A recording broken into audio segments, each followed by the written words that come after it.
Assalamualaikum warahmatullahi wabarakatuh. Salam sejahtera dan semoga kita selalu dalam lindungan Allah Subhanahu wa taala. Perkenalkan, saya Agus Supriyadi, SEMSI, dosen tetap pada program studi S1 Manajemen Institut Teknologi dan Bisnis Indragiri. Saat ini saya sedang berada dalam proses mengikuti sertifikasi dosen yang diselenggarakan oleh Kementerian Pendidikan Tinggi, Sains dan Teknologi tahun 2026. Saya akan melakukan penyusunan dokumen pernyataan diri dosen dalam unjuk kerja Tridharma Perguruan Tinggi atau PDD UKT-PT, khususnya di aspek pengajaran. Pada kesempatan ini, saya akan menjelaskan secara singkat mengenai mata kuliah pengantar manajemen yang saya ampuh. Saya mengajar mata kuliah pengantar manajemen pada semester ganjil tahun akademik 2025-2026 dengan bobot 3 SKS. Mata kuliah pengantar manajemen merupakan mata kuliah wajib yang diambil mahasiswa di semester 2 Prodi S1 Manajemen pada Institut Teknologi dan Bisnis Indragiri. Mata kuliah pengantar manajemen bertujuan untuk membekali mahasiswa dengan pemahaman dasar tentang konsep teori dan keterampilan praktis dalam mengelola sebuah organisasi secara efektif dan efisiensi. Sesuai dengan fungsi pengantar manajemen, mempelajari tentang konsep dan teknik manajerial, tingkatan manajemen, area fungsional dalam organisasi, fungsi-fungsi manajemen, perencanaan strategis baik di lingkup lokal, nasional maupun internasional dengan mengaitkan unsur penerapan statistika di dalam konsep manajerial. Adapun materi perkuliahan antara lain, yang pertama, konsep dasar dan ruang lingkup manajemen. Yang kedua, fungsi perencanaan. Yang ketiga, fungsi pengorganisasian. Yang keempat, kerangka tugas dan tanggung jawab manajemen. Yang kelima, sistem informasi dan proses manajemen. Yang keenam, fungsi kepemimpinan. Yang ketujuh, komunikasi dalam organisasi. Yang kedelapan, teori motivasi. Yang kesembilan, fungsi pengawasan. Yang kesepuluh, manajemen konflik. Yang kesebelas, manajemen pengambilan keputusan. Selanjutnya, referensi yang saya gunakan antara lain Pengantar Manajemen oleh Aminullah. Buku ini membahas secara konsep dasar manajemen secara komprehensif. Pengantar Manajemen oleh Ridullah Subekti dan Juhar Muhammad. Pengantar Manajemen oleh Toman Soni Tambunan membahas konsep dasar manajemen secara sistematis sebagai ilmu dan seni dalam mengelola organisasi. Artikel dan jurnal terkait dengan pengantar manajemen. Demikian informasi yang dapat saya sampaikan terkait mata kuliah pengantar manajemen pada program studi S1 Manajemen Institut Teknologi dan Bisnis Indragiri. Untuk tahapan berikutnya, kita simak video pembelajaran mata kuliah pengantar manajemen secara tatap muka yang saya lakukan di dalam kelas. Selamat menyaksikan.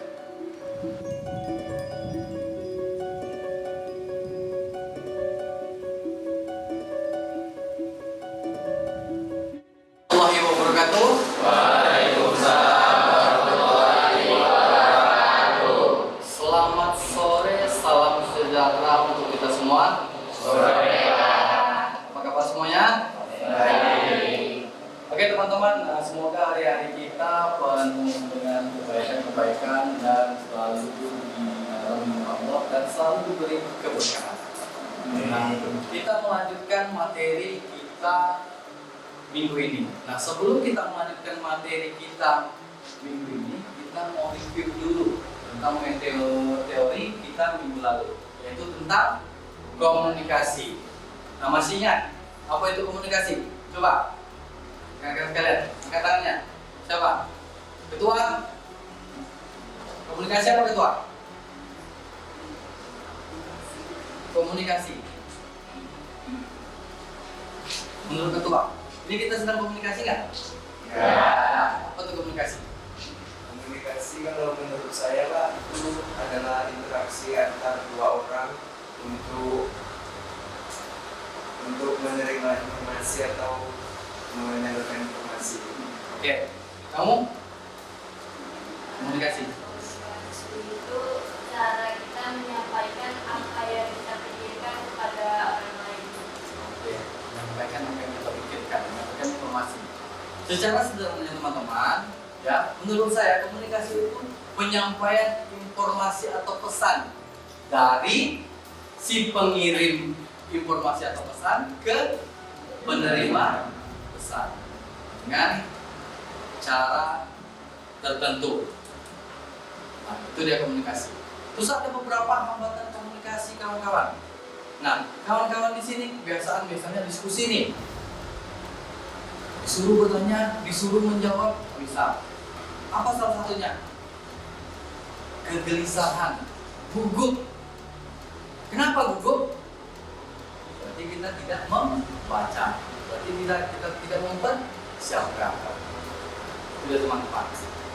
Nah, sebelum kita masuk teman-teman, materi kita hari ini adalah tentang teori motivasi. Sering dong kita dengar motivasi. Wah, kamu ini perlu nih motivasinya. Motivasinya harus tinggi. Motivasi kamu ini kurang nih. Ya enggak? Selalu kita dengarkan. Nah, coba siapa yang bisa menjelaskan tentang motivasi? Silakan. Ketua. Motivasi itu penting Pak karena membantu kita memulai, mempertahankan dan mengarahkan tindakan untuk mencapai tujuan yang kita inginkan. Kira-kira ketua itu termotivasi nggak hari ini? Bapak? Motivasi sekali saya Pak. Oke. Raja. Apa motivasi menurut Bapak? Menurut saya Pak, motivasi itu seperti kata-kata untuk kita semangat melakukan sesuatu.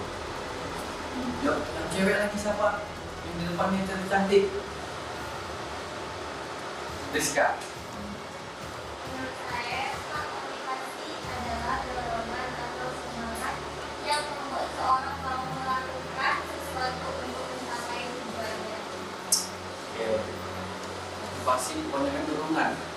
Motivasi teman-teman itu berasal dari kata Latin yaitu movor. Ya, yang artinya apa? Dorongan. Dorongan yang bergerak. Secara sederhana, motivasi adalah dorongan untuk melakukan sesuatu dengan cara efektif dan efisiensi mencapai tujuan seseorang. Secara sederhananya. Nah, kita lihat motivasi menurut ada dua teman-teman. Robin, ya, proses psikologi yang menentukan intensitas seberapa kuatnya ya arah kawan-kawan, ya, terus arahnya kemana hasil dari sarjana kawan-kawan, apakah jadi CEO, apakah jadi manajer, apakah jadi pembisnis, dan lain-lain. Terus dan ketekunan untuk mencapai sarjana, kawan-kawan harus kuat. Buat semester apa nih? 2 kan? Semester 2. Ya, ada sekitar 6 semester lagi yang kawan-kawan. Individu dalam usaha mencapai tujuan tertentu. Terus di bawahnya menyatakan bahwa motivasi adalah faktor yang mendorong perilaku atau aktivitas seseorang untuk menentukan tujuan tertentu. Kita lihat motivasi dan apa pertama motivasi insting apa? Di dalam. Kira-kira apa contohnya teman-teman? Bisa nggak ada yang bisa memberikan contoh nih? Dalam diri. Motivasi. Karena di lingkungan saya mungkin rata-rata tamatan SD atau SMA. Nah, yang kedua, motivasi ekstrinsik dari luar. Kalau aku kuliah baik-baik, aku belajar baik-baik, aku akan dapat mencapai PK tertinggi atau di wisuda besok aku menjadi pendidikan tertinggi kumlot. Dari dalam, dari luar. Karena kita perlu namanya motivasi ekstrinsik dan ekstrinsik. Lanjut. ada beberapa teori motivasi yang sering kita lakukan teman-teman. Pertama, teori motivasi Abraham Maslow, terus teori motivasi Herzberg, terus teori motivasi Douglas MC Greenberg. Ada 3 yang kita lakukan. Yang pertama, teori motivasi Abraham Maslow. Ada 5 tuh. Siapa coba bisa sebutkan? Siapa coba? Ada 5. Yang pertama apa? Fisiologis apa? Makan. Kalau tak makan tak minum tak termotivasi dia berarti ya. Ini Abraham Maslow. Yang kedua? Apa? Rasa aman. Seperti kita hidup di negara Republik Indonesia ini, kita dilindungi oleh Undang-Undang Dasar 1945. Yang ketiga apa? Itu kawan. Enggak. Dari kita lahir sampai kita wafat nanti, kita butuh namanya manusia. Yang keempat? Keluarga. Achievement. Ujian. Keluarga teknik. Kan? Jadi caranya juga kita jadian aja gitu. Yang kelima? Contoh sarjana kamu mau jadi apa? Wah, saya mau sama saya Pak. Aktualisasi diri. Ya kan? Kita lihat. Yang pertama itu adalah kebutuhan psikologis. Kita butuh namanya makan, minum, udara, istirahat, tidur, dan yang lain-lain. Yang kedua, rasa aman. Ya, terlindungi kita dari bahaya, ancaman atau ketidakpastian termasuk keamanan fisik, finansial, kesehatan, dan hidup. Kalau lingkungan kita tidak aman, kita juga seperti kemarin yang viral. Ada apa? Yang pocong-pocong tuh, ya kan? Kita nggak aman, banyak hoax. Nah, terus kebutuhan sosial. Nah, kawan-kawan, kita diterima oleh masyarakat. Ya, kita berteman, bersosialisasi, bergaul, dan yang lain-lain. Yang keempat, itu yang bisa kita sebut penghargaan. Ya kan? Kebutuhan penghargaan diri dari orang lain seperti prestasi, pengakuan, status, dan rasa percaya diri. Harus diakui dong. Saya kuliah di ITB Percaya Diri. Saya mendapatkan IPK di semester 2 ini 4,00. Ya kan? Yang kelima, yang tadi aktualisasi diri, pengembangan diri kita. Setelah kita tamat, kita mau jadi apa? Kita meneruskan usaha orang tua kita kah? Atau kita punya ketekunan yang berbeda? Atau kita membuka peluang usaha sesuai dengan kompetensi kawan-kawan. Nah, Maslow berpendapat bahwa kebutuhan manusia secara hierarkis dari tingkat paling dasar hingga paling tinggi. Kebutuhan pada tingkat yang lebih tinggi baru akan menjadi motivator setelah kebutuhan pada tingkat bawah yang tertentu. Setelah dari dasar tadi, psikologis, rasa aman, sosial, penghargaan, dan proses. Kita lanjut. Ini dari motivasi aspek yang intrinsik dan ekstrinsik. Kawan-kawan, misalnya kawan-kawan tadi kuliah nih, motivasinya aku mau ke orang tua, kerjalah. Yang dari luarnya, kita harus berprestasi atau pekerjaan yang layak. Atau aku sudah dijanjikan, kamu lebih baik besok kuliah di perusahaan saya. Nah, kira-kira seperti itu. Nah, terus dari motivasi dari X dan Y. Nah, ini dia kawan-kawan yang sering kita alami. Why? Kenapa kawan-kawan? Teori X dan teori Y. Contohnya di sini teman-teman, manusia pada dasarnya tidak suka bekerja. Manusia pada dasarnya tidak suka belajar. Manusia pada dasarnya suka bekerja. Manusia pada dasarnya suka belajar. Nah, pressure, teori X, asumsi dan motif pada dasarnya tidak suka bekerja. Apa gayanya untuk dia termotivasi? Ditekan dengan gaya kepemimpinan. Kalian kayak tadi, kalau tidak masuk nilai tidak keluar. Kalau tidak masuk nilai kalian berkurang. Wah, awal itu masuk harus ditekan dulu, harus dikasih punishment dulu, baru termotivasi.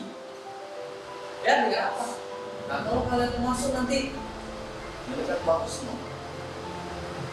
Itu ya, teori teks. Dan itu terjadi dalam hidup kita. Terkadang kita harus memang perlu dipaksa, ditokan bahasa Melayunya.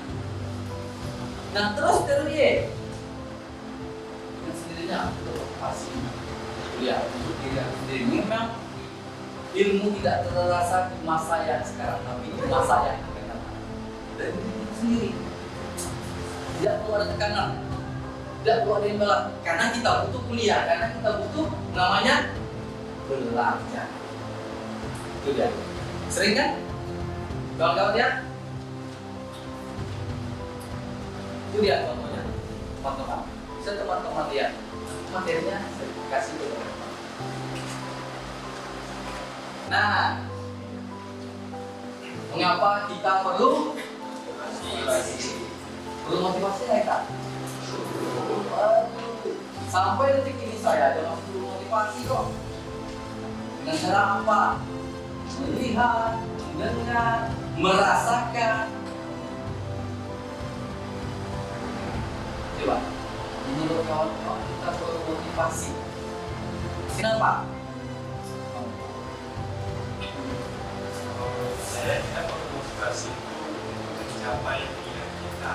Mungkin suatu ketika kita menginginkan sesuatu tanpa motivasi itu tidak akan bisa mencapai dengan mudah atau tidak, mungkin saja tidak akan mencapai. Oke, good. Ujung yang cewek perlu motivasi kan? Kenapa?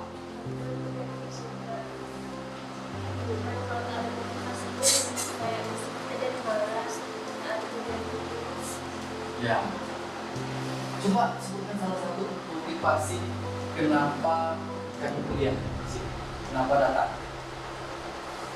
Jadi saya datang untuk belajar dan mencapai tujuan dan belajar. Tadi tidak tuh, ya. Kan itu motivasi, ya kan? Apapun itu jadikanlah ini tempat terindah motivasi kawan-kawan untuk datang kuliah. Seharusnya pacaran itu menjadi support system kita, bukan membuat kita pusing. Tuh, uci. Nah, mengapa kita perlu motivasi?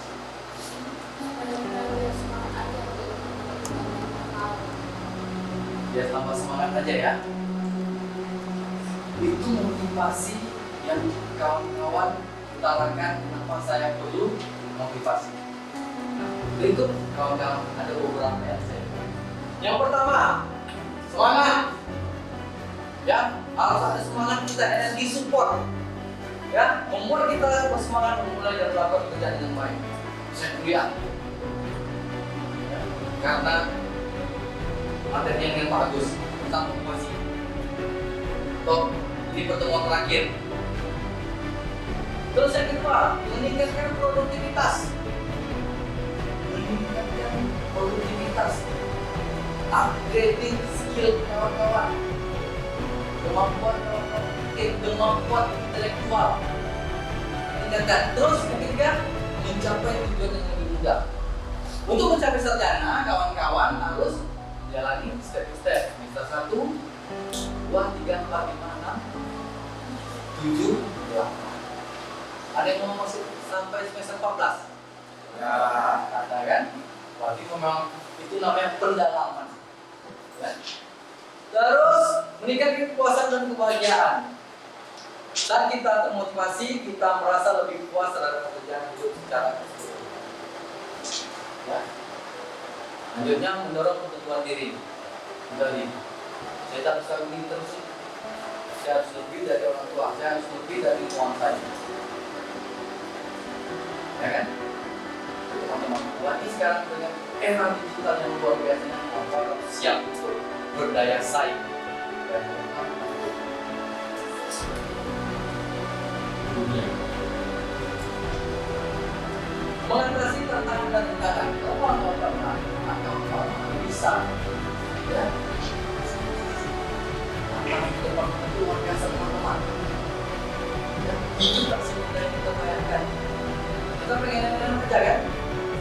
Kita semua manusia cuma bisa meminimalisir masalah. Harus berani. Terus membangun sikap positif. Yang kita kuliah, insya Allah yang bagus, positif yang benar, insya Allah kebiasaan dan energi kita juga menjadi yang positif. Kualitas pasti dong. Makanya saya selalu bilang sama kawan-kawan, kalian tuh pola pikirnya harus satu tingkat dari orang yang tidak berkuliah. Mahasiswa, tidak ada mahasiswa, ya kan? Maha apa? Besar kan? Kalian kaum intelektual.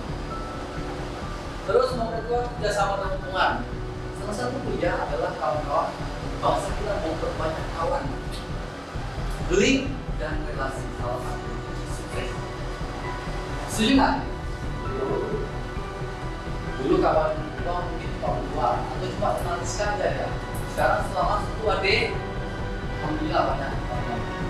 Ya nggak? Banyak juga kawan kan? Terus berkontribusi pada kesuksesan organisasi. Organisasi dulu kita, keluarga kita, organisasi.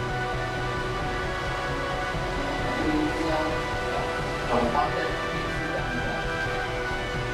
Itu ya, kita bermotivasi. Kami berdua support baik dari dalam maupun dari. Oke teman-teman. Where do we go with tool? Silakan menonton video.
Diri dan keluarga. Siapa nih? Kawan-kawan, lingkunganmu adalah hidupmu. Your community your life. Kata-kata ini saya dapat dari perjalanan hidup saya. Kita punya masa lalu dan masa depan. Lingkungan yang positif berbentuk pikiran, sikap, dan kebiasaan yang baik yang akan menentukan kualitas hidup hari ini dan masa depan. Yang pertama, lingkungan membentuk karakter. Makanya manusia bisa berubah karakternya tergantung sama siapa kita dulu. Dulu sama orang bagus, kalau kita bagus.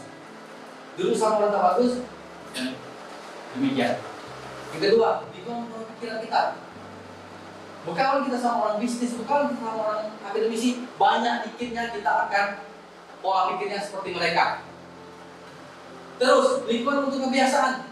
Ya, apa kebiasaan kita? Orang akademisi, kita duduk sama mahasiswa. Apa belajar tertutup, belajar hubungan dari ilmiah, mempengaruhi prestasi. Wajib. Terus, lingkungan menentukan kebaikan kita. Lingkungan yang sehat dan harus membawa kedamaian batin dan kebahagiaan dalam. Terakhir, jaga lingkunganmu karena lingkunganmu adalah cermin hidupmu. Rasa kita yang menciptakan, Hidup itu yang diperlukan apa? Mental. Can you predict anything? Kita nggak tahu ke depannya seperti apa. Berbuat baik aja kita, insya Allah hal-hal baik akan datang sama kita. Jadi mahasiswa, jangan kebanyakan caption, harus ada actionnya. Hidup butuh proses, tidak banyak protes. Kita berbuat baik bukan karena kita orang baik, karena kita yakin sesuatu hal yang kita lakukan itu akan kembali ke kita. Itu aja dari saya teman-teman. Lebih dan kurang saya mohon maaf. Saya tutup dengan wabillahi taufiq wal hidayah. Assalamualaikum warahmatullahi wabarakatuh. Waalaikumsalam warahmatullahi wabarakatuh.